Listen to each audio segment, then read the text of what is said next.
Halo, selamat sore semua. Seperti biasa di setiap hari Selasa jam 5.15 waktu Indonesia Barat, saatnya kita untuk sama-sama ngikutin acara Selasa Berbagi. Ya. Akhirnya Tanggung banget lagi. Akhirnya Selasa lagi. Studio lagi akhirnya. Dan masuk di bulan Desember, tanggal 1 Desember. Wah, gila. Akhirnya kita masuk juga di bulan Desember. Nggak ngerasa banget setelah kita ngalamin pandemi yang berbulan-bulan. 9 bulan loh, udah kayak orang hamil loh. 9 bulan 10 hari ya, ntar lagi ya berarti ya. Ngelahirin bener-bener.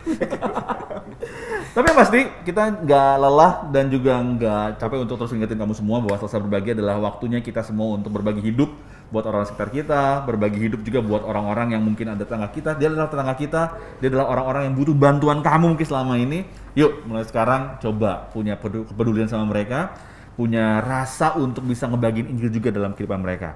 Dan kita juga mau ingetin bahwa Selasa Berbagi adalah waktu juga untuk ingetin kamu semua untuk bersama-sama kita mendukung pelayanan Pijar TV supaya setiap yang disiarkan oleh Pijar TV bisa sampai ke seluruh pelosok Indonesia dan ada lebih banyak lagi orang bisa dengar kabar baik.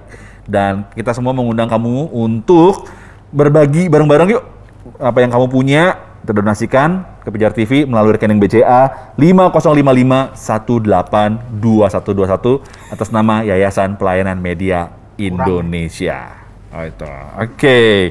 Dan kalau kamu saat ini mungkin lagi memikirkan Pijar TV, di mana saya bisa saksikan Pijar TV? Kamu bisa saksikan Pijar TV di Transvision channel 778. Wow. Betul banget. Dan juga di live streamingnya di www.pijar.tv. Asik. Jadi di hati.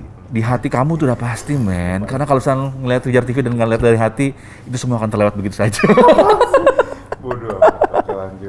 Oke, jangan lupa juga satu informasi lagi, kamu bisa mampir ke store online-nya, online store-nya Pijar TV yang ada di Tokopedia, ada di Shopee untuk dapetin merchandise dari Pijar TV, dan ada banyak bahan-bahan pengajaran dari Pak Bambang Nursena, Pak Esra Soru di sana. Tapi yang paling menarik adalah menyambut Natal ini Pijar TV menawarkan 2 buah paket yang bisa kamu dapatkan. Yang pertama adalah paket pertama senilai 195.000 perak aja. Wah, itu dia. Kamu bisa dapetin paket tote bag, lalu juga ada kaos Pijar TV, lalu juga ada kaos, tote bag, sama masker pastinya. Itu masker tuh udah jadi barang wajib. Ya nggak sih? Semua orang pada pakai masker sekarang ini kan? Iya. Aku nggak sekarang. Kalau keluar rumah? Sekarang lagi pakai face shield. Sekarang pakai face shield. Iya sih, benar juga sih. Gimana kalau nanti kita usul Pijar TV untuk tambahin face shield di sini? Boleh tuh. Dan paket keduanya adalah senilai 395.000 perak. Kamu bisa dapetin kaosnya Pijar TV, ya ada kaos Pijar TV, dan tambah lagi sama 1 flash disk yang bisa kamu pilih, flash disk pengajaran dari Esra Soru atau Bapak Bambang Nursena. Oke, kita seperti biasa, kita mau ngebahas topik, tapi sebelumnya saya mau kenalin dulu ada teman-teman yang seperti biasa selalu nemenin kita semua di Selasa Berbagi, nggak cuma saya sendirian pastinya. Ada Pastor Raguel Lewi di sana. Ketemu lagi ya. Apa kabar, bro? Ya, Gimana? begitu lah. Desember, bro? Ya gila ya. Kalau corona itu mengandung itu sudah mau brojol. Jadi banyak dong nantinya kalau gitu Oh caranya. iya juga sih. Oh Tuhan tolong. Ampuni imajinasiku. Lalu ada Pastor Randy Chandra Dinata, bukan Chandra di muka. Halo, shalom. Iya. Bikin shock aja. Bener. Ini paling konservatif berarti. Dia selalu memang.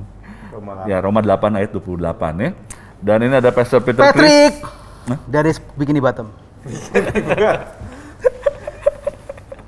Gimana, bro? Selama bulan Desember nih? Kira-kira apa yang terjadi? Alhamdulillah baik-baik saja. Desember ya seperti biasa, namanya anak kos, Mas, di kos saja. Hari-hari bulan-bulan tuh gak ada bedanya itu. Apalagi di corona ini. Di corona. Gak ada bedanya itu. Sama aja ya? Sama aja. Indomie lagi. Selalu tapi. biasa. Kita hari-hari itu biasa. Biasa diberkati Tuhan. Oh. Gitu. Oke. Dan seperti biasa juga kita mau ngebahas topik tentang disabilitas, kutukan atau anugerah. Jadi selama teman-teman yang mungkin lagi ngikutin acara ini bisa ngasih komen, bisa ngasih pertanyaan di komen yang ada di Facebook kita saat ini. Ya, silakan nanya apa aja. Dan pasti kita nggak sendirian. Kita saat ini kedatangan tamu, seorang tamu yang spesial, yaitu adalah Kopin Pin. Nah, halo Kok, apa kabar Kok? Puji Tuhan sehat. Wih, kita tadi rame-rame udah tenang. Halo Kok. Ya, kita rusak semua. Oke, nih kita nanya-nanya dulu bentar sama Kopin Pin. Kopin Pin kegiatannya apa sih hari-hari Kok? Sama di kos juga. Ada Jangan-jangan pelayanan satu kosan apa nih. gitu kan? Satu kosan nggak? Jangan-jangan aku kosan dong nggak tahu. Ya. Dan, Pelayanannya apa kok biasanya kok? pelayanannya melayani customer Oh, yes. Apa tuh di bidang apa biasanya? di bidang musik tentunya. Wah, Membuat musik, membuat ya pokoknya yang orang mau lah. Kadang juga bikin drum doang, bikin string doang, macam-macam lah. wow. Sesuai permintaan. Seriusan kok? Iya, begitulah adanya. Wow. Palumu gada itu ya, palumu gada. Apa lu mau musik gua ada? Ya, amin, amin, amin. Bisa kayak gitu. Nah, orang-orang kan kita pernah nih waktu itu dia tayangin juga tentang kehidupan Kopi Pin. Nah, buat teman-teman semua bisa lihat ya di YouTube-nya Wijar TV ya. Di situ teman-teman nanti bisa lihat tentang kesaksian kehidupan dari Show Pin Pin. Betul ya kok ya? Puji Tuhan, iya. Ya, gitu. Gimana seorang yang disability tapi punya sesuatu yang luar biasa di hadapan Tuhan.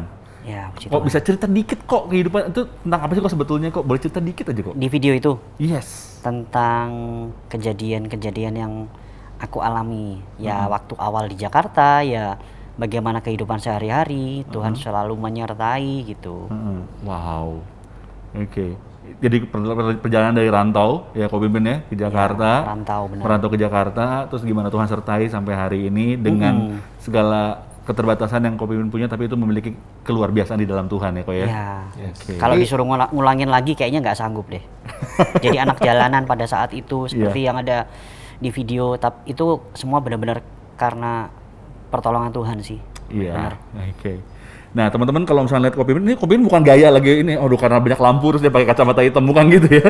Tapi memang Itu L itu. Biar L. ganteng. kalau jadi harus dibedakan sama orang Belewi. Jadi Kopi Pin memang kita biasa menyebutnya disability yang memang tidak bisa melihat ya kok ya. Tidak bisa melihat, tapi Tuhan dengan keterbatasan itu, dengan keterbatasan fisik, tapi kita percaya ada sesuatu yang Tuhan berikan kelebihannya buat Betul. Kopi Pin. Puji Dan kelebihan Kopi Pin adalah musik, dibilang musik ya kok ya. Iya, sama agak gemuk. Saat ada gemuk, itu kelebihan berat badan. Iya, itu dia. iya. Itu dia yang penting. Itu Oke, pergumulan kok- Bang Jo juga soalnya. Mungkin teman-teman orang percaya, masa sih ada orang yang nggak bisa melihat tapi kok bisa main musik? Coba kok kita mainkan sebuah lagu dulu kok, kita nyanyi bareng-bareng dulu kok. Siap. Asik. Oke, ini satu lagu yang mungkin teman-teman pernah denger dan lagu-lagunya pernah denger karena pengarangnya ada di sini, legendanya ada di sini. Saya nggak sebut itu Raguel Lewi yang buat lagu ini. Legend banget lagu ini pokoknya. Lagu Sungguh Indah.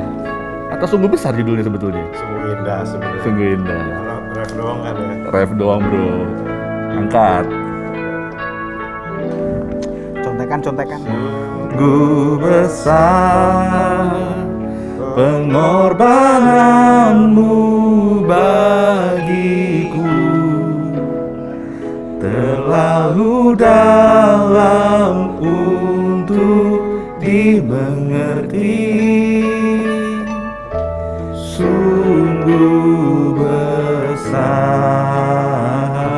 besar, sungguh indah yang kau pikirkan tentangku, tak terselami bagiku,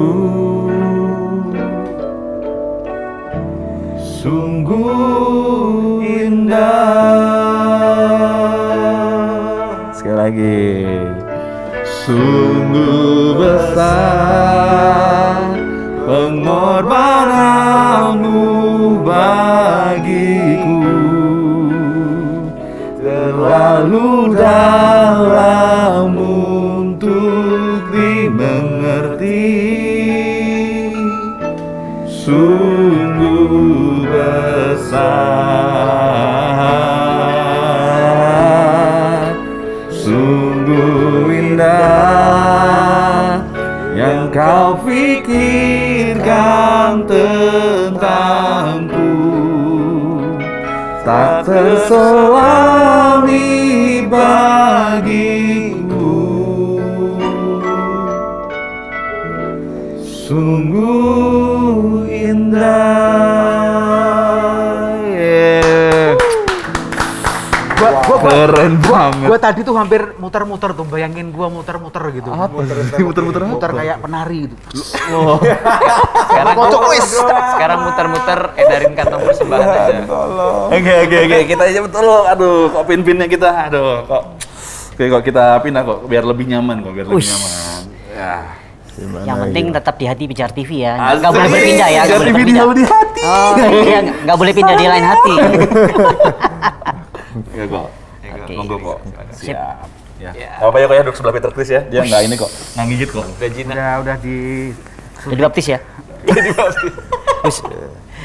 Oke, ini sesuai dengan tema kita karena memang di awal Desember tuh ada Hari Disabilitas. Jadi kita mau menghormati teman-teman semua hari ini yang mungkin merasa bahwa aduh kayaknya penuh keterbatasan.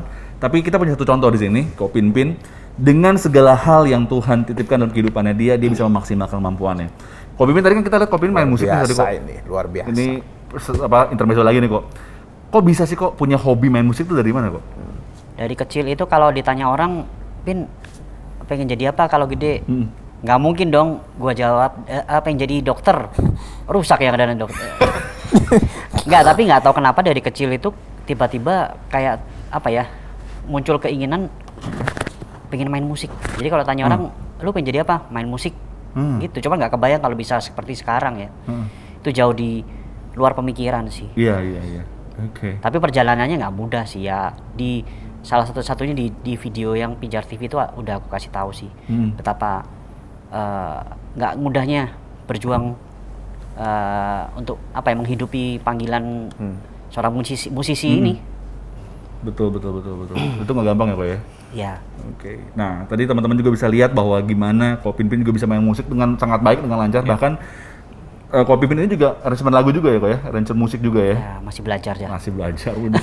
Rendah hati. Oke. Nah, kita mau bahas tentang disabilitas, apakah itu sebuah kutukan atau anugerah? Ini yang kita akan diskusiin. Tapi teman-teman coba, yuk kita sama-sama diskusi deh. Kalau menurut teman-teman sendiri, sebetulnya ngelihat ada seorang yang disabilitas tuh, menurut dalam pikiran teman-teman tuh apa yang dalam pikiran teman-teman gitu? Kalau melihat ada seorang yang disabilitas, oke. Dari Randy boleh ya Ren ya? Ren dulu, boleh. Oke Ren, gimana Ren? Kalau gue pribadi ya melihat teman-teman, saudara-saudara kita mungkin yang punya disabilitas gitu. Sebenarnya kita bisa lihat dari dua perspektif sih. Bicara tadi soal kutukan atau anugerah ya. Mungkin orang pada umumnya menilai itu adalah suatu kecelakaan, suatu kegagalan, ya, dan juga kutukan. Itu pandangan umum, kita semua tahu. Dan pandangan itu pun juga di kalangan Kristen, sorry itu saya masih berlaku juga. Masih banyak yang berpikir bahwa cacat dari lahir, ya, disabilitas itu adalah kutukan, ya kan? Murid-murid Yesus sendiri dulu pernah nanya kan sama Yesus ketika berjumpa dengan orang yang terlahir buta. Bartimius ya. Ini yang di Yohanes 9, orang butanya lain lagi. Ada beberapa orang Iya, ada buta. beberapa betul. Banyak ya? Banyak. Dan itu murid-murid bertanya, Guru, ini siapa yang salah sebenarnya? Siapa yang berdosa? Apakah dia atau orang tuanya? Dan jawaban Yesus menarik. Dia bilang, bukan dia, bukan juga orang tuanya. Tapi melalui dia, nama Tuhan akan dipermuliakan. Amin. Jadi, ini bicara tentang perspektif. Aku percaya ketika kita mengenal siapa Yesus, kita kenal firman Tuhan, maka kita akan menyadari bahwa disabilitas itu juga adalah anugerah Tuhan. Yes. Di mana ketika orang punya perspektif yang benar, baik dari pribadinya seperti Ko Pinpin ini maupun keluarga di sekitarnya yang memiliki dia, ketika punya perspektif yang benar, maka akan menjadikan ini sebuah anugerah dari Tuhan, dan bagaimana lewat disabilitas ini justru bisa mempermuliakan nama Tuhan. Yes. Itu sih menurut gua. Nah, tadi sempat bilang kan bahwa ada banyak orang juga masih bergunjingkan bahwa apakah ini adalah sebuah kutukan atau ini adalah sesuatu yang memang mengandung Tuhan memang sengaja titipkan untuk nama Tuhan dipermuliakan. Buat bicara soal ini nih nyambung sama yang tadi diomongin sama Randy. Dia ada pertanyaan, bilang gini. Ada ayat memang yang bilang bahwa manusia itu kan diciptakan segambar dan serupa sama Allah gitu ya. Tapi bagaimana dengan orang yang terlahir dengan cacat itu? Apakah itu berarti ada yang salah dari ciptaannya Tuhan itu sendiri? Ya, sebenarnya sih kalau dari pandangan saya pribadi itu bukan pertanyaan yang bisa dijawab seluruhnya ya. Bukan pertanyaan yang bisa dijawab secara totally logical bahwa karena begini, karena ada gini. Karena saya percaya bahwa semua orang diciptakan sesuai gambar dan rupanya Allah. Tapi kita kan nggak tahu apa yang terjadi pada waktu di dalam kandungan ya. Kita nggak tahu misalnya ada apa gitu, it could happen. Banyak hal bisa terjadi dan saya pun sangat bukan cuma menghormati, justru bagi saya orang-orang disabilitas itu banyak yang luar biasa. Nah, tapi poin saya lagi nih, banyak hal bisa terjadi di hidup kita yang kita nggak tahu kenapa, jujur-jujur ya. Nggak usah orang disabilitas, banyak orang bisa tiba-tiba ada sesuatu yang tadi dia happy hidupnya tiba-tiba terjadi sesuatu yang nggak enak. Bukan dari lahir ya, tapi suatu kejadian. Mungkin nggak lahir tapi satu kejadian. Ada yang mungkin nggak ada lahir tiba-tiba, tapi karena sakit kena apa tiba-tiba ada kecacatan juga, ada disability yang muncul di hidupnya juga, itu juga stres juga kan maksudnya. Atau ada orang-orang yang tadinya badannya lengkap tiba-tiba perang kaki harus diamputasi, itu juga itu stres juga. Jadi saya nggak bisa bilang itu apa, tapi satu hal saya percaya itu bukan kutukan. Tapi yang kedua saya juga percaya bahwa seringkali itu jadi berkat atau enggak juga tergantung respons kita. Merespon cara tanggung jawab, responsibility itu menarik karena responsibility itu tanggung jawab berasal dari dua kata, yaitu response and ability. Kemampuan kita meresponi itu bisa menjadi sesuatu yang berdampak luar biasa. Walaupun keadaan itu nggak selalu menguntungkan, walaupun keadaan itu nggak selalu baik. Dan kalau misal perspektif kita benar, justru lewat bahkan yang kelemahan kita pun bisa jadi sebuah kekuatan. Karena saya percaya bahwa this is what I believe until now. Belum berubah sih, bisa nggak berubah? Bisa. Tapi saya percaya gini, bahwa kehendak Tuhan ada satu-satunya tempat di mana kekuatanmu dan kelemahanmu sama-sama bisa punya dampak yang baik. Amin. Itu saya percaya. Kita suka merasa bahwa kekuatan itu bisa berdampak positif. Iya, tapi kelemahan juga bisa. Iya. Faktanya begitu. Itu yang orang-orang kadang-kadang nggak sadar. Itu yang orang nggak sadar. Saya udah terima banyak hal bahwa justru teman-teman saya, bahkan ini sebagai perspektif sebagai seorang hamba Tuhan sekalipun, justru when you talk about your weakness di mimbar, itu justru orang lebih engage. Dan ini menarik bahwa orang-orang mungkin terinspirasi dengan cerita keberhasilan. Tapi kadang bisa terintimidasi juga. Tapi orang-orang bisa merasa relate, bisa merasa terkoneksi. Pada itu justru kita cerita bahwa ya saya juga nggak sempurna, saya juga bisa bikin salah, dan tapi ada pengharapan bagi kita semua. Itu orang justru lebih connect. So, poin saya adalah bagi siapapun yang merasa kelemahan dan sebagainya, hey, saya mau kasih tahu bahwa your weakness can become strength when you give it to God. Dan kamu punya perspektif yang tepat. Gampang ngomongnya, susah dijalaninnya. Setiap orang punya perjalanan sendiri-sendiri, termasuk juga kita. Kita mungkin fisiknya bagi orang terkesan normal karena bagi saya normal itu karena rata-rata semua orang kayak gini. Tapi kita pun juga punya disabilitas tersendiri. Banyak orang mengalami disabilitas in spiritual things. Jadi saya percaya bahwa segala kelemahan kita, asal kita perspektif benar dan kita berikan sama Tuhan, saya percaya kita bisa do something, lakukan sesuatu soal itu. So gitu. Nah, Ko Pipin tadi dengar tadi apa yang El tadi sempat share ya? Betul, setuju. Ko Pipin gimana? Menurut pengalaman pribadi Ko Pipin, dari sisi pengalaman pribadi Ko Pipin, gimana tuh kok nanggepin apa yang tadi El tadi sempat share? Iya, perspektif itu memang penting sih. Kadang-kadang juga ini dari sisi disabilitas juga, dari teman-teman juga ya. Kebanyakan mereka memaknai hidupnya itu kayak, nggak ada artinya. Udah gitu lingkungannya juga, lu mau kemana? Mau mijit ya? Itu juga salah satunya. Itu ngerendahin banget sih. Iya. Aku juga sering, cuman karena aku cuek, aku malah malah candain dia, mijit apaan gitu. Itu jadi kan gitu enggak. Ya kayak gitu sih. Jadi ya memang salah satu yang nggak tahu ya kalau di negara lain ya disabilitasnya sepengetahuanku ketika aku berkunjung misalkan ke negara tetangga itu sangat lebih dihormati sih ya, karena di sini sih ya orang cenderungnya gitu, jualan kerupuk apa gitu jadi nggak difasilitasi. Padahal sebenarnya disabilitas itu ya bisa sama dengan orang yang biasa. Apalagi kalau dia punya perspektif yang baik. menyikapi kehidupannya adalah itu anugerah Tuhan. Gitu sih. Nah, kok boleh cerita dikit kok sebetulnya apa yang dialamin Ko Pipin itu sebetulnya bagaimana sih kok? Apa ini dari kecil atau gimana? Iya, kok? kena ini apa? Tumor mata dari bayi. Oh iya. Dari bayi tidak teratasi. Akhirnya menjalar ke mata kiri dan akhirnya harus disinar, jadi sarafnya mati total. Gitu. Ya kalau dibilang salah siapa ya bukan salah siapa-siapa sih, memang kalau mau direntet ceritanya kan memang ada kesalahan, tapi sebenarnya bukan kesalahan sih, memang itu ya ternyata Tuhan maunya kayak gitu loh.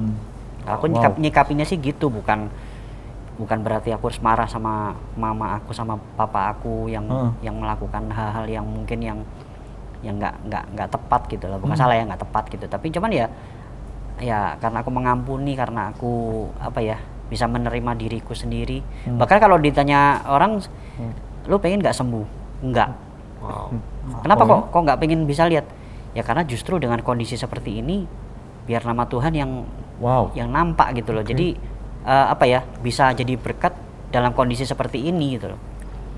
Itu sih, sampai sejauh itulah aku bisa berpikirnya sekarang. Wow. Tapi kok pasti ada banyak orang juga yang ngeraguin kan? Maksudnya banyak sekali. Dulu pernah, ini contoh aja kecil ya, contoh kecil ya.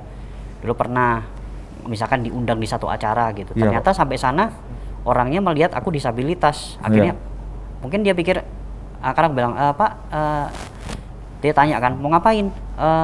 Mau ngisi acara. Enggak ada kok, nggak ada acara. Jadi karena dia melihat aku disabilitas, dianggapnya ini orang siapa sih gitu loh. Tapi ketika ada satu panitianya mengetahui, dia bilang, oh iya masuk. Begitu aku setelah main piano dan kesaksian menceritakan kebaikan Tuhan, langsung aduh maaf Pak, tadi kami nggak mengerti gitu. Sering kali seperti itu sih tanggapan awalnya ya. Banyaknya begitu, meremehkan. Tapi ya aku sih udah kebal sih digituin, maksudnya ya udah gitu. Wow, oke. Ya, mau kebal senjata. Kebal perasaan. Thank you udah share. Wow. Ke Om Chris dulu deh. Om, tadi udah dengerin pengalaman dari Ko Pipin juga ya. Nah, bicara soal Alkitab nih, hubungan dengan Alkitab. Banyak orang atau banyak yang dijelaskan di dalam Alkitab bahwa hal-hal seperti ini tuh dikorelasikan dengan dosa, dihubungkan dengan kutukan gitu. Nah, kalau dari tanggapannya Om Chris sendiri, gimana sih kita bisa, kalau bahasanya Om Chris kan gini, mengejawantahkan itu hari ini gitu. Bodoh amat. Kaget orang di sebelah ya. Mengejawantahkan. Tuh sampai berair, aduh sedih. Ejawantah. Tuh apa namanya tadi kan, apakah pernah meraguin gitu kan? Nggak pernah, tapi meragu L kan iya ya. Say lu. Lanjut. Nah, karena pertanyaannya jadi bingung. Kurasa gini sih, kalau tadi dikatakan gini, Pastor Randy, gue bangga loh jadi temennya Pastor Randy. Iya, Udah nggak di zoom di sini. Itu Kasih aja terus. Pastor Randy tadi bilang bahwa kenapa ini harus terjadi gitu kan?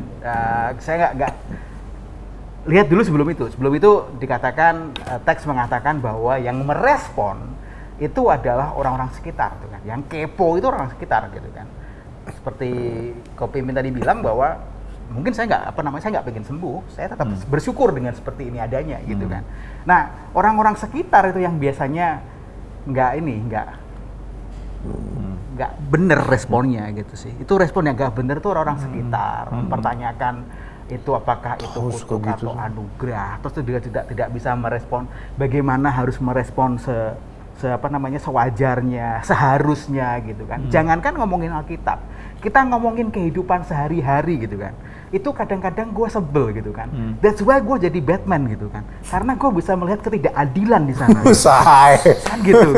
Coba gini, trotoar itu udah cukup baik gitu kan. Yang bikin gua marah adalah paving block warna kuning itu sering dipakai parkir, dipakai itu. Wah, itu gua itu gua kalau ini ya, itu mobil segala macam tuh gua Mau dibakar? tonjokin banget.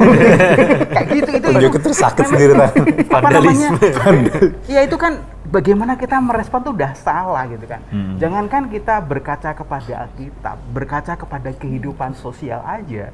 kita udah salah, kita nggak bisa merespon dengan baik. Itu sudah sangat jahat gitu kan. Terus kemudian mempertanyakan itu apakah kutuk atau anugerah, oh itu udah sangat jahat banget. Itu jahat banget tuh karena kita nggak bisa merespon dengan benar. Dan seringkali adalah narasi yang dibangun adalah you have to become whole, you have to become heal untuk mencapai tujuan Tuhan. Kalau nggak gitu nggak full. Kalau itu nggak full, tujuan Tuhan nggak tercapai, kamu nggak bisa menikmati kasih karunia Tuhan. Nah itu baru kemarin gua tweetkan atau sama taruh di Instagram gitu kan. Rasul Paulus ngomongin hal yang baik gitu kan, ngomongin 2 Korintus 4 ayat 7 itu kan, ngomongin bahwa harta ini aku simpan dalam bejana tanah liat supaya nampak kemuliaannya. Jadi yang nampak itu bukan wadah kita gitu kan, bukan jasmani kita, tapi berita yang kita bawa gitu kan. Itu zaman dahulu itu justru gini, itu menariknya gini. Itu Kopi dikatakan bahwa itu kejadian dari kecil. Ini menarik karena zaman dahulu itu Rasul Paulus pakai kata ostrakon atau ostrakinos itu. Atau jawab gitu kan. Itu adalah bejana yang retak. Bejana yang retak. Bejana ini biasanya itu kan dipakai di depan itu kan. Ini menarik karena sekarang itu kita kembali ke masa lalu. Kan di depan tuh sekarang ada gentong gitu kan buat cuci tangan tuh kan. Oh iya. Fungsinya sama tuh untuk membersihkan juga. Betul. Kita kembali ke masa lalu gitu kan, taruh gentong gede untuk cuci tangan, cuci kaki gitu kan. Nah, kalau gentong itu bocor, itu kemudian disimpan di belakang. Iya di belakang. Terus ngarah ke belakang gitu. Di gudang gitu kan. Oh gudang. Gitu. Karena ini tidak menjadi tidak berguna, tapi kemudian malah dimuliakan. Nah, gentong ini biasanya atau bejana ini yang retak tadi untuk menyimpan harta-harta. Menyimpan harta dan segala macamnya, menyimpan harta gitu kan, untuk menyimpan ditaruh di dalam tanah juga. Itu kalau sering nemukan gitu. Dan juga ini menarik kan, kalau kita lihat di Nag Hammadi, terus Laut Mati, itu kan gulungan-gulungan kitab yang berharga itu disimpan dalam gentong seperti itu. Betul. Gentong itu.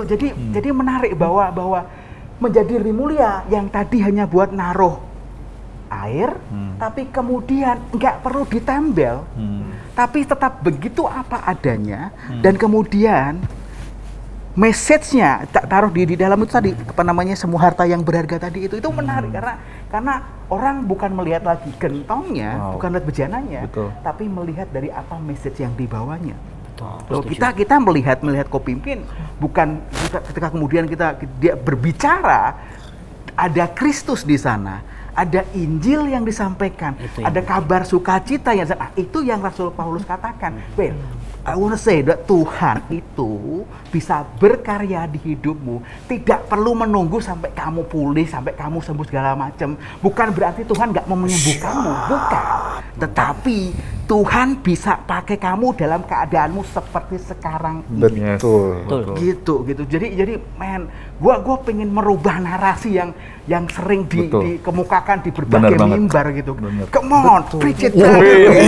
Itu biasanya orang yang dengerin ya. Kenapa lu yang ngomong preach it brother nih? Soalnya gua alamin gini nih. Banyak teman-teman yang kayak disabilitas mungkin, tapi etos kerjanya oke. Kayak Kopimpin punya karya. Ada teman gue yang bipolar, tapi dia berusaha jadi ibu yang baik, berusaha yang terbaik. Sementara gue ngeliat banyak anak-anak normal kelakuannya kayak anak cacat.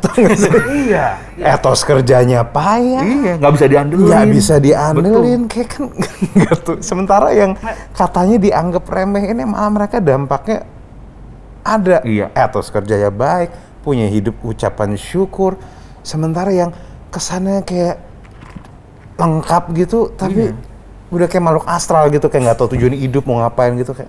Gini, hari ini nih, gua aja malu loh hari ini datang. Kenapa? Karena nih si Koko datang duluan. Gua pikir udah pagi, gua telat duluan dia gitu loh. Jangan ngomongin telat dong. Oh, jadi tadi ada yang telat tadi. Ada yang telat tadi. Gue telat. Oh iya. Gue duluan Koko, biasanya kan gue datang duluan. Iya benar. Wah ini si Kopimpin datang lebih dulu daripada kita. Gitu. Iya benar. Benar tadi gitu kan. Justru kita yang seringkali yang mengatakan diri kita utuh, ternyata nggak utuh gitu. Berarti ketidakutuhan seseorang itu tidak dilihat dari fisiknya, tapi bagaimana dia merespon salah satunya, karakternya. Betul. Siapa diri dia. Oke. Nah, ini nanggep ini ada dari apa yang tadi Om Chris tadi sempat share juga tentang kutukan, ada mindset orang seperti itu. Ada pertanyaan dari pemirsa, boleh ya dibantu ya. Bilang gini, dalam Alkitab itu seringkali dikaitin antara penyandang cacat dengan keimanan dan dosa. Oke. Nah, seperti waktu Yesus nyembuhin orang lumpuh di Lukas 5:17-26. Hai saudara, dosamu sudah diampuni. Berarti ada hubungan antara apa yang diderita dengan sakit dengan dosanya gitu kan. Juga waktu Yesus nyembuhin orang buta dalam Lukas 18 ayat 35-43. Katanya kan, melihatlah engkau, imanmu telah menyelamatkan engkau. Nah, apakah benar bahwa kita itu sebetulnya cukup beriman aja itu udah pasti sembuh? Apa itu sebuah rumusan yang exactly seperti itu atau gimana? Nah itu makanya balik lagi. Berat-berat kasihkan dia ya? Enggak sih. Silakan. Seperti yang awal tadi sempat dibilang kan, kita juga mesti sadar dulu nih, jangan selalu punya perspektif bahwa orang yang punya keterbatasan secara fisik itu udah pasti punya dosa yang lebih daripada yang lain gitu. Semua orang berdosa. Nah, soalnya. pertanyaannya kan emang cuma buat orang-orang yang punya keterbatasan lalu disembuhkan, Yesus berkata dosamu sudah diampuni. Artinya yang tidak memiliki keterbatasan itu nggak punya dosa ya, yang nggak perlu diampuni. Kayak gitu kan. Artinya semua manusia ya sudah terjatuh dalam dosa dan mereka butuh untuk pengampunan dari Tuhan gitu loh. Cuma yang seringkali mindset yang terbentuk adalah orang-orang yang punya keterbatasan tadi dianggapnya sebagai orang-orang yang lebih berdosa daripada mereka yang punya tubuh secara lengkap, secara normal gitu. Dan itu kan sebenarnya nggak benar gitu loh. Pandangan seperti itu nggak benar. Betul. Justru yang perlu digarisbawain itu yang menarik gini loh. Ketika di perikop Yohanes 9 tadi tentang orang yang buta sejak lahir, akhirnya Tuhan sembuhkan. Tapi di bagian akhir itu yang menarik ketika Tuhan malah berkata gini, aku datang ke dunia untuk menghakimi. Supaya barang siapa mereka yang melihat menjadi buta, tapi supaya mereka yang buta menjadi melihat. Nah ternyata di sini bukan sekedar secara fisik, kesembuhan dari buta menjadi melihatnya. Tapi lebih menarik lagi yang Tuhan mau garis bawahi adalah orang yang tadinya nggak tahu siapa Yesus, akhirnya dicelikan dan dia bisa tahu bahwa ini Mesias. Betul. Dan buat gua kebutaan yang sesungguhnya adalah ketika orang nggak bisa melihat bahwa Yesus itu adalah Tuhan. Iya. Betul.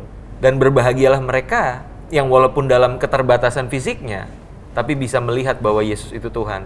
Dan lewat kehidupannya, nama Yesus dipermuliakan.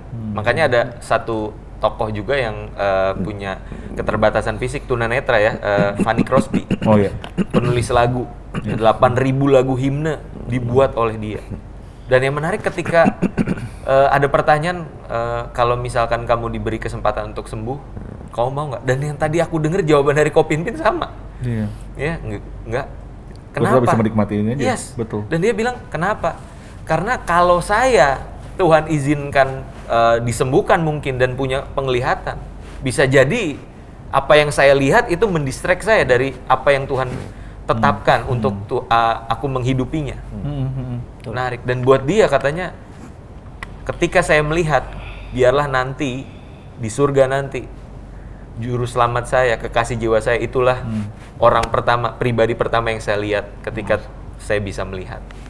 Wow. Dan itu keren banget sih kalau menurut Ya itu pokoknya semua kita tergantung dari mindset kita, cara pikir kita. Yes. Makanya gimana kita bisa menanggapinya. Nah bicara soal mindset nih, gue nanya sama LDL, boleh El nanggapin dari apa yang tadi Randy udah ngomong sebetulnya. Mungkin jadi ada nggak sih orang jadi pikirnya gini, ya udah kalau gitu gue dateng aja deh ke KKR kesembuhan aja kalau gitu, karena di sana kan dia mungkin nggak puas ya dengan segala kondisinya gitu kan. Nah, gimana kalau ini ada seorang anak yang punya sikap mensyukuri seperti apa yang Kopinpin tadi ucapin. Saya udah bersyukur kok dengan kondisi saya. Tapi justru orang tuanya yang nggak puas. Wow. Gitu. Jadi maksain untuk mencari kesembuhan itu ada. Jadi orang tuanya yang maksain untuk rajin datang ke KKR kesembuhan kayak gitu. Ke pendeta minta didoain karena mungkin dia maksudnya ngerasa malu gitu sama kondisi anaknya. Gitu. Soalnya gini loh, kalau misalnya bagi saya pribadi, bagi gue pribadi, misalnya punya anak disabilitas, bukan cuma struggle di anaknya memang, struggle di orang tuanya juga. Karena nggak ada satupun di antara kita yang terlatih langsung untuk punya anak yang berkebutuhan khusus itu nggak mudah. Nggak usah disabilitas, yang autis juga agak-agak sulit kan, yang disabilitasnya di hal-hal lain, entah di hormon otak, emang nggak mudah memang.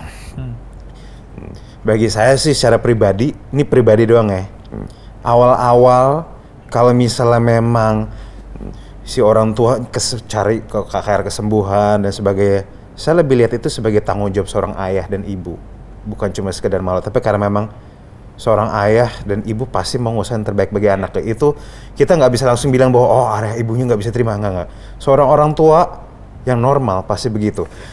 Gini, ada seorang, saya punya teman bahwa teman saya tepatnya, bahwa jadi temannya nyokap sih, tapi ada kenal juga. Iya pokoknya gitulah. Jadi anaknya ini ternyata sakit dan anaknya ini sebenarnya kritis keadaannya. Sebenarnya kalau boleh jujur, walaupun umurnya beberapa bulan, tinggal tunggu dipanggil balik lagi aja ke Yang Maha Kuasa.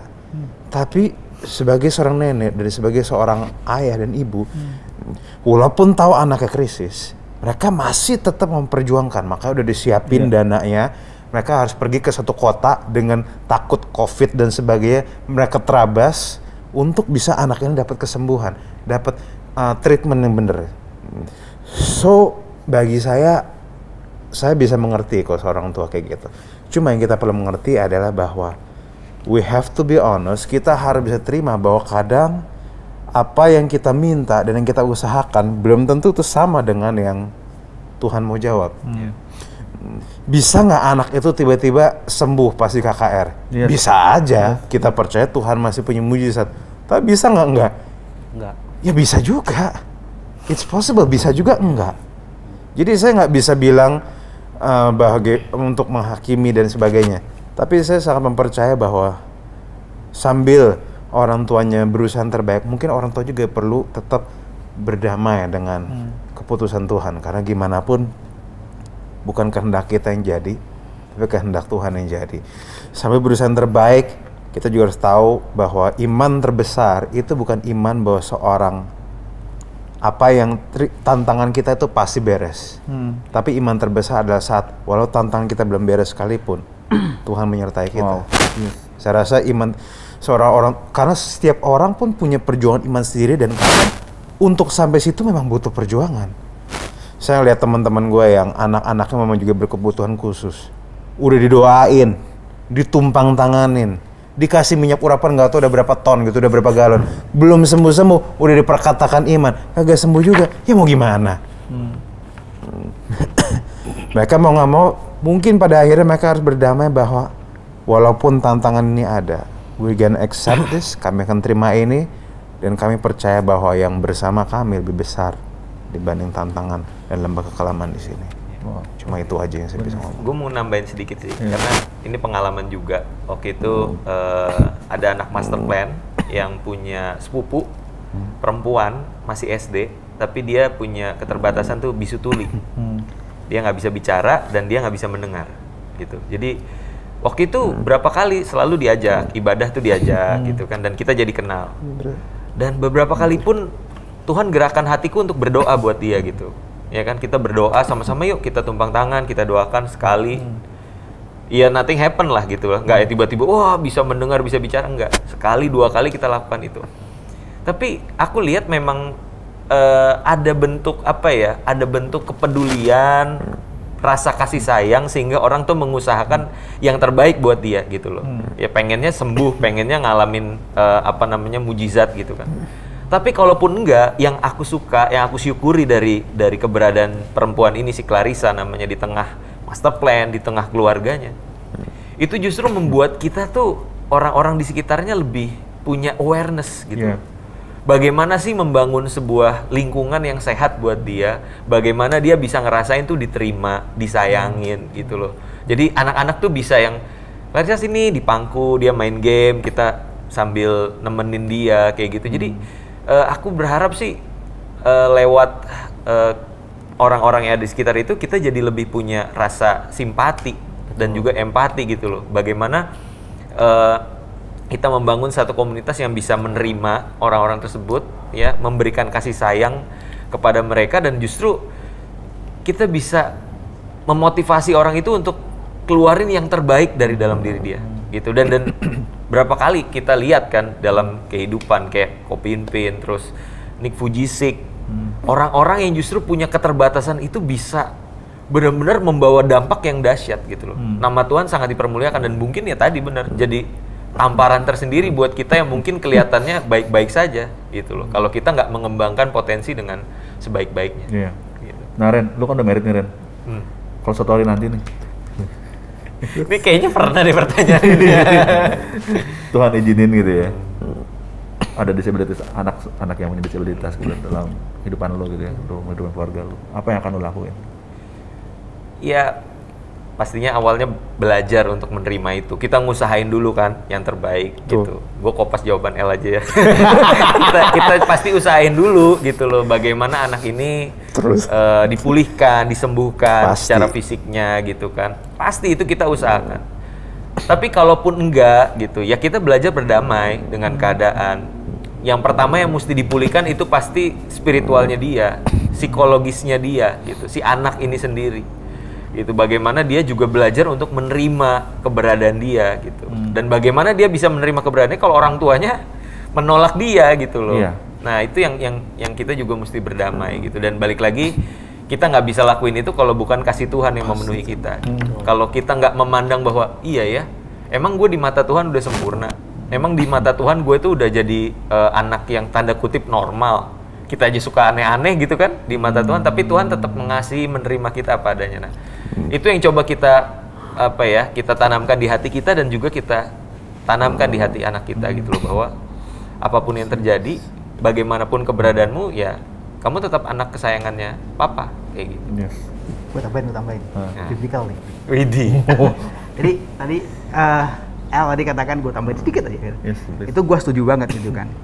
Lakukan terbaik karena itu tanggung jawab parents itu Yeah. menunjukkan kasih sayang, tanggung jawab seperti itu gitu kan. Tapi kalau tidak adalah parents juga orang tua adalah itu kan tadi kan membawa dia ke dunia kita kan. Jadi sembuh segala macam. Langkah-langkah kedua ketika mengatakan peduli dan sayang adalah membawa kita ke dunianya. Wow. Kita masuk ke dunianya seperti Bapa lewat Yesus turun ke bumi. Itu karena gini, karena gue pernah belajar di bahasa isyarat di pusat bahasa isyarat Indonesia Jakarta, Publisindo gitu kan. Kayak itu ada banyak parents, orang tua yang belajar bahasa isyarat supaya bisa berbicara dengan anaknya. Itu menarik. Gue belajar I think berapa ya, setahunan lah gue belajar itu. Bukan hanya bahasa isyarat gue pelajari, tapi empati, simpati, dan hal yang lain itu tumbuh. Dan banyak orang tua yang berkorban gitu kan, bisa mengerti dunia anaknya dan belajar gitu kan. Dan teman-teman bisu tuli itu mereka lebih ekspresif karena dalam berbicara tidak hanya dengan bahasa isyarat tapi raut muka itu juga harus ditunjukkan gitu. Itu wow, itu keren. Bagi saya itu Yesus tunjukkan gitu kan. Setelah kita bawa dia ke dunia kita, dan I think nggak bisa deh gitu kan. Dan mungkin kita yang perlu masuk ke dunianya gitu kan. Kita belajar tentang kebutaan, kita belajar tentang dunia bisu tuli gitu kan. Apa yang perlu dipelajari di sana. Itu keren banget sih. Gue masih ingat lah gitu kan. Makanya itu justru gue pikir itu justru anugerah bagi kita semua, karena bisa melihat betapa Tuhan itu bisa berkarya lewat apapun juga.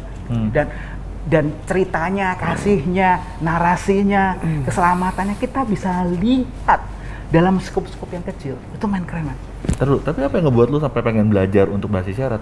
Apa ada keluarga yang memang memerlukan bantuan itu, atau apa sih yang ngedorong lu akhirnya mau belajar itu? Gua itu kan orang yang suka tertantang gitu kan, dan pengangguran gitu. Jelas itu kan. Jadi gua ngapain ya Sabtu gitu ya? Gak ada yang diapelin gitu kan, itu That's real. Ya, itu real. Oke. Iya kan gitu kan. Jadi buat apa ya gitu kan, ngisi waktu gitu kan. Terus gue lihat kayaknya perlu belajar bahasa isyarat, seru kali ya gitu kan. Terus gue belajar gitu kan. Belajar bahasa isyarat gitu kan.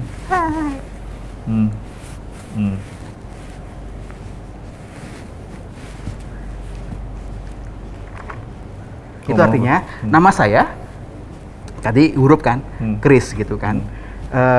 nama bahasa isyarat saya adalah karena saat itu sejujurnya panjang ketika apalagi itu seru gitu kan, itu seru banget sih. Jadi di situ gue belajar ekspresif karena bagaimanapun juga di Batman gitu kan, My Darkest Hours gitu membuat gue tuh nggak ekspresif gitu kan. Gue ketemu orang ya lurus aja gitu kan, but when in that situation di lingkungan situ gue ekspresif gitu kan. Instruktur yang bisu tuli marahin gue walaupun isyarat gue udah bener tapi Ekspresif lu nggak ada. ekspresi gak ada gitu kan. Udah lah ya gitu, jadi gue harus ekspresif. Kalau gue mengatakan senang gitu gue harus senang bener gitu kan. Itu kan pelajaran berharga gitu. Lu mencoba untuk harus ada suportifnya gitu, harus mencoba untuk seperti support. Oke. Dan Tuhan nunjukin itu kan. Iya, betul. Nah, tadi Randy ngomong tentang master plan, komunitas yang mendukung juga anak lu tadi ya, yang untuk bisa mensupport dia dalam segala kekurangannya. Tadi juga Peter Chris juga ngomong bahwa iya itu tanda sebagai kita suportif juga kepada orang tersebut. Nah, untuk Kopinpin berarti kalau kita bisa lihat kayaknya komunitas itu penting. Maksudnya orang-orang di sekitar kita tuh penting banget untuk menjadi support kita gitu loh. Nah, buat Koko sendiri dalam Koko ngejalanin hidup sehari-hari, ada nggak sih komunitas yang mendukung Kopinpin selama ini kok? Sejauh ini sih kita ngomongin dunia pelayanan misalnya contohnya ya, itu kebanyakan itu bukan kebanyakan sih ya, bisa dikatakan hampir semua itu kalau sudah berbicara ada orang disabilitas masuk selalu dianggapnya wah ini susah ini. Kayak dulu pernah ikut audisi di satu tempat musik lah ya, terus habis gitu dia bilang mainnya oke, tapi kamu nggak kamu disabilitas, kamu akan menyusahkan yang WL segala macem, nanti apa. Padahal aku udah bilang aku bisa rasain kok ini mau kesini mau kesana kesini, tapi mereka nggak ini gitu loh, apa ya menyusahkan gitu loh ya seperti itulah. Jadi untuk disabilitas itu lebih banyak tidak diterimanya lah gitu loh daripada diterima. Ada puji Tuhannya sih aku apa ya dia tadi tuh udah kebal digituin, jadi ya udah gitu. Cuma memang ada teman-teman yang langsung aduh gua kok nggak diterima ya, gitu. Down ya. Langsung seperti itu. Jadi memang apa ya memang dalam bermusik juga seperti itu sih, kebanyakan diremehkan gitu. Tapi kalau udah coba, udah ini baru mereka rasain, oh ya bisa juga ya, oke gitu. Ya puji Tuhan sekarang aku juga apa ya mendapatkan komunitas yang mau menerima apa adanya. Memang nggak mudah sih, tapi ternyata ada gitu loh. Maksudnya yang mau saling gitu loh, saling menolong, mendoakan segala macem gitu ada. Cuma kalau dibilang keseluruhan di dunia pelayanan itu ya rata-rata sih seperti itu. Malah lebih oke di luar gitu loh, maksudnya di luar ya yang dikatakannya pelayanan itu mereka bisa lebih menerima. Kayak dulu aku kan tergabung dalam 100 keyboardis Indonesia juga pada saat itu, dan mereka tuh waktu kita mau acara gitu ya, mereka tuh masih mikirin loh, Pin, lu mau pakai keyboard apa? Padahal mereka kan kompetitor aku kan, istilahnya pesaing, istilahnya ngapain ngurusin dia nggak bisa, dia kasih keyboard jelek juga nggak ini kan. Tapi mereka masih memikirkan gitu loh, lu pakai keyboard apa yang lu bisa gitu loh. Masih seperti itu. Tapi teman-teman yang dalam tanda ini sesama orang percaya malah ya banyak kali lain gitu loh, lain dari itu. Seperti itu. Nah, Kopinpin pernah nggak sih punya kepahitan dengan komunitas Kopinpin sendiri gitu? Dengan apa? Dan komunitasnya Kopinpin sendiri, nah, orang sekitar kepahitan ya apa ya? Ya sebenarnya ya karena sudah kebal tadi, jadi anggapannya ya udah gitu. Nah, cara ngatasinnya gimana tuh? Kan mungkin nggak semua orang juga kayak Kopinpin kan bisa seperti itu. Dari kecil sih. Dari kecil tuh kan dari keluarga tuh sebenarnya itu bukan nggak support ya, tapi istilahnya menganggap panggilanku sebagai musisi itu nggak penting gitu loh. Apa sih, udahlah, orang nggak bisa lihat, udahlah jangan macem-macem lah. Tapi karena nggak tahu ya itu memang kita harus peka sama panggilan sih dari kecil. Kalau kita dipanggil untuk jadi pemusik ya harus diusahakan walaupun gimana caranya gitu loh. Aku kan di keluarga itu sebenarnya bukan keluarga yang nggak punya duit, sebenarnya bisa beli grand piano pun sebenarnya bisa. Cuman karena mereka pikir udah nggak usah macam-macam lah, jadi untuk minta sebuah alat musik tuh nggak gampang gitu loh. Nggak gampang sekali gitu. Jadi kalau aku punya, dulu aku sempat ngajar juga kan, punya aku pernah punya murid dia itu punya piano sama grand piano, itu nggak mau latihan, sedih banget aku. Aduh, dulu mau punya piano susah banget gitu kan. Gitu sih. Memang harus dari kecil dilatih. Kitanya sendiri sih. Kebanyakan memang problem terbesar itu sebenarnya dari dirinya kita sendiri, para teman-teman disabilitas itu. Kebanyakan yang aku tahu, aku juga ada beberapa teman yang disabilitas yang sekarang ya puji Tuhan kita bisa sharing, berbagi, itu memang dari dirinya sendiri sih yang harus dikuatkan gitu. Maksudnya ya lingkungan boleh bilang apa, tapi kalau kitanya kuat kita bisa jalanin. Betul. Nah, makanya tadi bilang kita mau berbagi nggak, sama kayak kita selesai berbagi, ini kan mau berbagi, tapi yang paling penting coba boleh diambil sebentar. Yang paling penting itu adalah rasa kita mesti bisa bersyukur dan memiliki iman dalam Tuhan. Faithful ya, ini faithful. Makanya terima kasih sama Insight Unlimited ya yang udah membantu kita mensponsori acara ini supaya kita tetap faithful dalam Tuhan dan memiliki rasa syukur selalu gitu. Thank you Insight Unlimited ya. Nah, teman-teman, ini juga ada satu pertanyaan dari pemirsa juga nih, bicara tentang faithful tadi nih. Faithful. Bilang gini, gimana dengan orang cacat mental itu kan tentu nggak bisa menyatakan imannya. Kan banyak selalu selama ini kan di gereja dalam pelayanan kita selalu bilang bahwa orang yang terima Yesus itu disahkan ya dengan pernyataan imannya dan pernyataan keselamatannya gitu ya. Nah mungkin Om El nih bisa share gimana orang cacat mental tentu nggak bisa untuk menyatakan imannya kan. Terus gimana dong kita bisa mengatakan keabsahannya mereka bahwa mereka menerima keselamatan? Nomor satu, keabsahan kita nggak tahu. Kenapa? Karena yang orang yang kagak cacat mental aja kita nggak tahu keabsahannya gimana kan? Kita mana tahu? Lu bisa ngomong di depan terima Yesus, tapi belakang kan nggak tahu terima apa kan? Terima kasih. Dan gini, keluarga gue dari zaman gue kecil, dimulai dari nenek sampai nyokap sekalian pun. Sampai sekarang masih kadang pelayanan ke orang-orang rumah sakit jiwa. Itu udah jelas tuh. Nggak tahu tuh, rumah sakit jiwa tuh tipikalnya itu ngeri tuh maksudnya. Mereka punya cara berpikir yang sangat berbeda. Dan misalnya bisa nggak pakai baju, tapi mereka tetap dilayanin. Tetap dikhotbahin, tetap dikasih tahu terima Yesus sebagai Tuhan dan Juru Selamat. Walaupun kita nggak tahu, mereka ngerti nggak? Mereka bahkan ada yang bilang kalau ada sakit tumpang tangan ya. Terus mereka sempat ada katanya sakit perut, harusnya ke WC, dia bilang kalau perutnya sakit tumpang tangan. Langsung suster bilang kalau kamu perutnya sakit ke WC. Memang sudah berbeda, tapi tidak berarti kita langsung bilang bahwa misalnya berarti mereka nggak bisa terima Yesus. Kita nggak pernah tahu. Saya percaya bahwa setiap orang Tuhan anugerahkan kasih karunia yang berbeda-beda. Betul. Dan itu daerahnya Tuhan, kita tidak bisa bilang ini pasti masuk surga atau enggak. Karena satu, kita bukan hakim. Jangankan menghakimi keselamatan orang, kadang kita menghakimi perkara yang depan kita aja kita salah kok. Kita kadang ada orang masalah, kita nggak bisa nilai dengan baik kok. So yang perkara kecil aja kita nggak bisa urusin, apalagi perkara besar. So usul saya, kalau kamu bertanya, kalau orang disabilitas atau orang cacat mental itu bisa terima Yesus nggak ya? Bagi saya itu pertanyaan yang salah. Pertanyaan yang benar adalah, mungkin pertanyaan yang lebih tepat adalah, saya ini gimana ya? Saya gimana ya? Itu saya nggak tahu. Tapi bagaimana dengan iman saya sendiri? Saya rasa itu sesuatu yang lebih penting. Karena concern terbesar saya itu, jujur, bukan orang-orang yang cacat mental dan sebagainya. Karena saya yakin Tuhan punya kasih karunia sendiri sama mereka.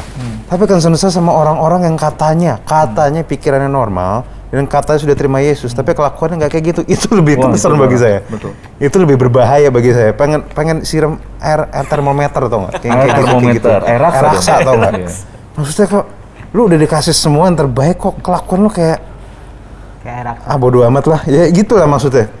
Kalau saya lebih agak keras sama orang-orang kayak gitu, dan saya rasa Yesus pun lebih keras sama orang-orang kayak gitu, sama orang-orang Farisi, sama yang lebih knowledge dan harusnya dituntut lebih baik. Yesus lebih kasar sama kayak gitu-gitu. Tapi sama orang yang masih belajar, sama orang-orang yang memang disability, justru dia melapangkan kasih karunia-Nya. Dan saya rasa Yesus kan nggak berubah ya dulu sekarang selamanya.